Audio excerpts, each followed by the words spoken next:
North Island Powell River. Well, thank you, Madam Speaker.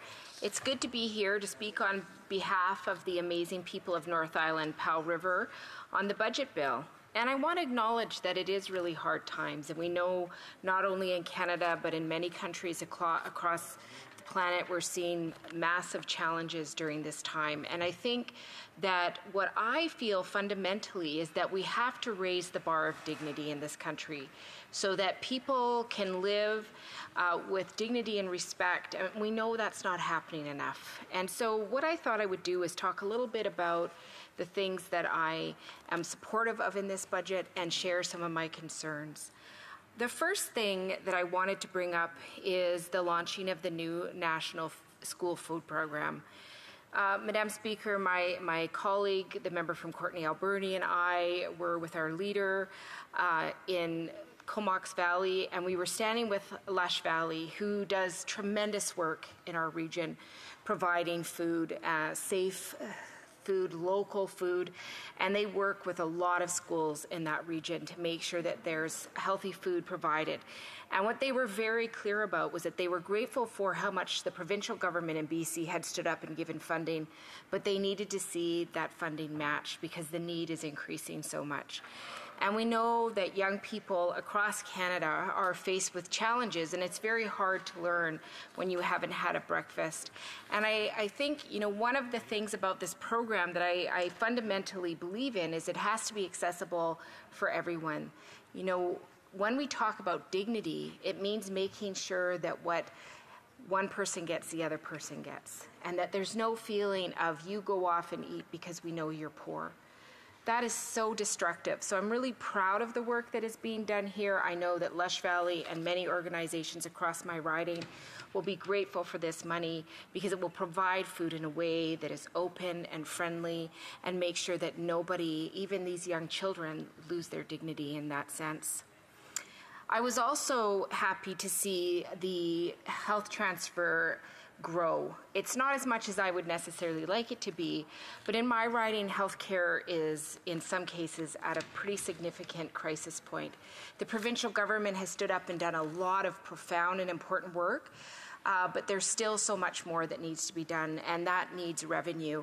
I think of the folks in Port Hardy. I was there not too long ago, and we were talking a lot about the fact that their emergency room is closed for several hours in the night, and how hard it is that when people have an emergency, they have to go to Port McNeill, or from Alert Bay, they have to take a ferry now instead of go to their hospital to get the help that they need. And, in my riding, there's a lot of people aging, and they want to age in place. They want to age in their communities because they know one another, they support one another, and that's really important. So I'm glad to see this increase. I really hope it supports these people in a meaningful way. We need to see healthcare being taken care of. We need emergency rooms open, and we need healthcare to be accessible. And we need to make sure that it helps people stay in their community of choice. We have a large country. That's something that is unique about Canada. But we need to make sure that it really helps.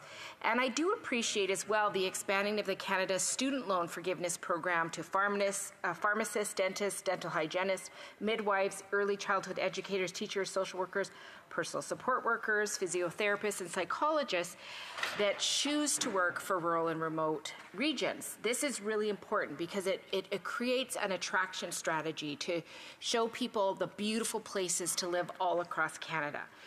The one thing that I will say that concerns me about this is I don't see anything here that really would maximize retention. We know that a lot of people go to smaller communities, they live there for a few years, and all too often they leave once their student loans are paid off, for this example specifically. So we need to see support in terms of retention. And when I talk to healthcare providers, sometimes it's things like not enough childcare, not enough resources for them to do some of the things that they really need to do. But we need those services in rural and remote communities, and we know that once you settle in those communities, often your life is so much stronger because of the close connection of the community. But it is unfortunate right now because what we're seeing is this constant spinning door of people coming into the community and leaving. And we really need to look at retention. So happy this was done, want to see more retention. In terms of affordability, I was happy to see some of the work done around cracking down on predatory lending. We need to make sure that there is a higher level of account because too many people are low income and they're going to these lending places and they are having to pay such a high level of interest that they can never catch up. And I'm actually hearing this about people who are providing care for seniors who are making so little money that they're continuing to have to borrow just to make ends meet. And that creates a system that we don't want. And it does concern me because the other thing we know is that in the previous budget, we saw a commitment to making sure that people who are providing those services would get $25 at the very least. And we know that the provinces and territories haven't signed on to this. So something's not working to not make it attractive enough. But we need to see the wages of people who do that care work, that go into people's homes and help them, that go into long-term care facilities, into assisted living facilities and do that important care work. We know it's largely women, and unfortunately they're not being paid enough. And so I'm glad that there is some accountability to these lending organizations that are very predatory because the harms can be fundamentally bad and it really leaves people grasping. I was also really excited, and I want to thank the member from Courtenay Alberni for his incredible work. And we saw the doubling of the volunteer firefighters tax credit and the search and rescue volunteers tax credit from $3,000 to $6,000. Like, this is incredible. And I think what we need to understand is that in rural communities, they would not be able to get insurance in their homes if it wasn't for the amazing people volunteering as firefighters, because that creates some safety. So we have to make sure that those amazing volunteers actually get more. So this got us to 6,000. We want to see it even higher because we know that people who look after our communities and keep us safe like that, they need the recognition. You know, I am excited about the fact that we do see some money going into Indigenous loan guarantee programs. We need to see Indigenous communities getting the supports that they need to build the business. We know that our legislative agenda, both provincially and federally, has been to isolate Indigenous communities from participating in our economy for far too long. We're still trying to overcome some of those systematic problems, so it's good to see some movement. And I was also, pleased to see a little bit more tax for those who are making a ton of money off of the labor of everyday Canadians. So we know that there's an implementation of a 15% global minimum tax to ensure that large multinational corporations start to pay close to their fair share wherever they do business. And I think that's really important because it is about time that we see that. Some of the things that did concern me about this budget is I was glad that we came along and made sure that the Indigenous services did not see the big cut in funding that was being predicted, that they were forecasting. We worked really hard to make sure that that funding was not removed. I'm also very concerned about the First Nations funding for language. We've heard very clearly from the First Peoples Cultural Council that this is a big concern. And, from my riding, I know that North Island College has worked with several communities, Indigenous communities across our riding to build courses where people can come in and learn the language, and that's for everybody. So it's quite profound to see both Indigenous people and non-Indigenous people coming to learn the language of the First People of the territory that they live on.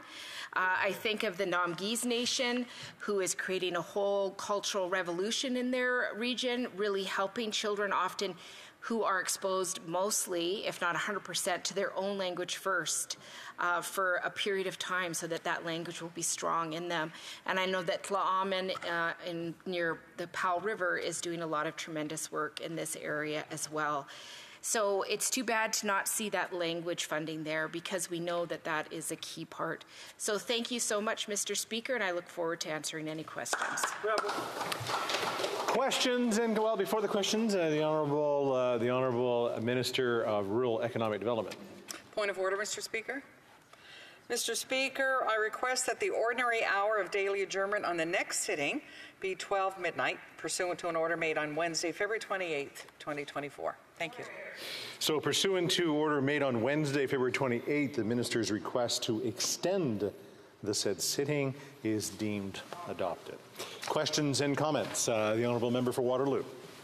Mr. Speaker, I really appreciated the member's approach to really taking us through this budget legislation and actually highlighting the work that's being done in a constructive way, and then also pushing the government to do more in areas that are of concern.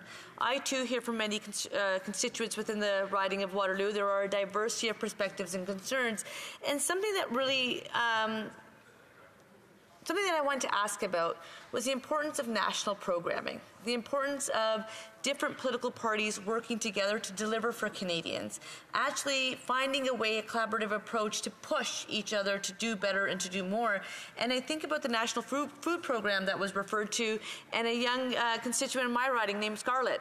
And she just couldn't understand why some people had access to that food and others didn't. And to see this be part of our budget is something that she and her grandma were really excited about. So I would like to hear from the member as to the importance of actually finding a way forward to deliver for our constituents. And these programs that we're hearing about, are they programs we can take for granted, or should we be concerned with ensuring that there are protections into place to ensure that more Canadians benefit from these types of programs? Thank you, Mr. Speaker. The Honourable Member for North Island Powell River.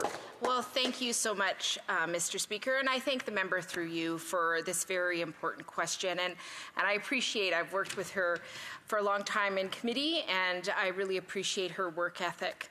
I guess my response to this is, you know, we see a lot, and this is what I hear from my constituents, is sometimes we see the province doing a lot of work in BC. There's a lot of supports going in place in terms of providing food, providing housing, but there's not as much in terms of having the federal government pitch in and be a partner. And if we're going to deal with these big issues that are results of underfunding for multiple governments, not just a Liberal government, but also a Conservative government, these issues are too big to have just started recently. They're a cumulative reaction to underfunding for a long time. So I'm glad this funding is here, but we definitely need to see more resources on the ground. And I think, again, it just comes back to what's our bar of dignity and how low are we going to let people sink below it in our country. Questions and comments? Question commentaire. The Honourable Member for Barrie Innisfil. Thank you, Mr. Speaker. And I want to ask the Honourable Member, what was noticeably absent in this budget is specifically veterans issues, but the one issue that I've been seized with, and I know that this member has been seized with, is the issue of Persian Gulf War veterans, having them deemed as wartime status. 2 times in our nation's history have we done that, both with the Korean War veterans and then the Merchant Mariners, all of which were 30 years after service, were 30 years after the Persian Gulf War veterans. You know, the Minister of Defense and the Minister of Veterans Affairs have it within their power, with one swell swoop of a pen, that they could deem them as wartime service. And I'm wondering if the member is as disappointed as I am that we didn't see any of that in this budget. North Island Powell River. Well, thank you so much, Mr. Speaker, and I thank the member for that question. I know him and I both have a shared passion for the people who served our country. And I am disappointed to see not very much for veterans. We've definitely seen that Persian veterans have been coming forward. I know that at committee, which I sit on, that there's been multiple motions trying to get to the study of that, to showcase the reality and acknowledge that these are veterans that are not receiving the amount of resources that they need to make it by in a way that is respectful. And that we have to acknowledge service and the detriments of that service, regardless of if it's called a war or not. And so I hope to get this done quickly. I hope the government will work with us, but I know collectively that we will be pushing this forward because it's about time that Persian Gulf veterans be treated the right way. I know my grandfather was a Korean vet, and it took them a long time to get acknowledged as well. But service is service, and we need to acknowledge that sacrifice. Commentaire. The Deputy de Shefford. The Honourable Member for Shefford. Thank you, Mr. Speaker. My colleagues spoke a lot about the importance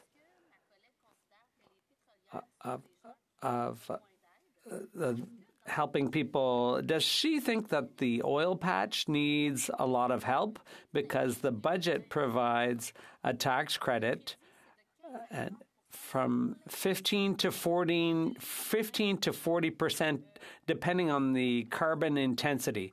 Mr. Speaker, does the member think that the oil patch really needs help, really needs more subsidies? The honourable member for North Island Powell River. Mr. Speaker, and I thank the member for this really important question.